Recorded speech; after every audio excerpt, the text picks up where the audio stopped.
अर्धा लिटर दूध आहे ना, मग मिठाईच्या दुकानात जाण्याची गरजच नाही. याच दुधापासून बनवूया मऊ केशरी पेढे. आज आपण बनवणार आहोत अगदी मऊ आणि तोंडात विरघळणारे केशरी पेढे. कढईमध्ये मी अर्धा लिटर दूध घेतलं आहे. हे दूध मध्यम आचेवर गरम करायचं. हलवत राहायचं सतत. अर्ध होईपर्यंत आटवून घ्यायचं. दूध अर्ध झालं की त्यात 2 चमचे तूप घालायचं आणि छान मिक्स करून घ्यायचं.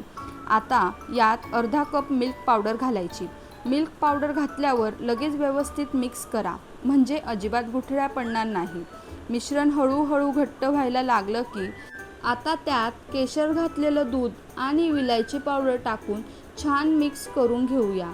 यानंतर त्याच्यात 1/3 कप साखर घालायची आहे. साखर घातल्यानंतर साखरेला पाणी सुटेल. पाणी सुटल्यावरती आपलं मिश्रण हे पातळ होईल. त्यासाठी अजिबात घाबरायचं नाही. गॅसवर सतत हलवत राहायचं आणि गॅसची फ्लेम फुल करायची. थोड्याच वेळात मिश्रण पुन्हा घट्ट होईल आणि कढई सोडायला लागेल. आता सुंदर रंगासाठी थोडा फूड कलर मी इथं वापरलेला आहे. तुम्ही ऑप्शनल आहे, तुम्हाला वापरायचा असेल तर तुम्ही वापरू शकता. आणि बघा, आपला पेढ्यासारखा खवा तयार झाला आहे. तो एका ताटात काढून घ्यायचा आणि थोडा थंड होऊ द्यायचा. हातांना थोडंसं तूप लावून खवा हलक्या हाताने मळून घ्यायचा.